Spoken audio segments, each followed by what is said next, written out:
গতকালকে 1টা 3টা পর্যন্ত 1টা 2টা পর্যন্ত যে এত বিশ্রী অবস্থা সারা বাংলাদেশে সবাই জানে কিভাবে সবাইকে দৌড়াদৌড়ি ছাত্র সমাজ ওখানে যেভাবে ভয় ছিল, ঠিক আছে, মহিলার আমাদের বোনেরা যেভাবে ভয়ের মধ্যে কাটাইছে সবাই জানে, সবাই দেখে। ছাত্র সংস্থার মিমাপুরকে নিহত করা হয়েছে, শহীদ করা হয়েছে। এত সবাই যে এত ভয়ের মধ্যে ছিল, কেউ কিছু করতে পারে নাই। ছাত্র সমাজ আমাদের সবাই অতিষ্ঠ। ছাত্রদের বিরুদ্ধে যে মামলাগুলো হলো এর বিষয়ে কি আপনাদের কি একটা মানে আপনারা যাবেন কিনা বা মহাসড়কের আপনারা অবস্থান নিচ্ছেন যে কতক্ষণ আপনারা অবস্থান থাকবেন? যতক্ষণ দরকার, যতক্ষণ আমরা থাকতে সবাই আছে আর সবাই থাকবে।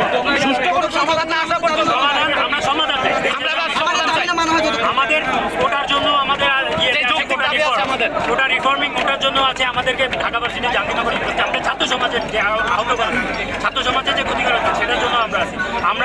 আমরা যতক্ষণ পর্যন্ত আমাদের দাবি আমাদের জন্য এক দফা দাবি দল নিয়ে বলার দরকার নাই ভাই, ওটা নিয়ে না দল নিয়ে বলার দরকার নাই। সংগ্রাম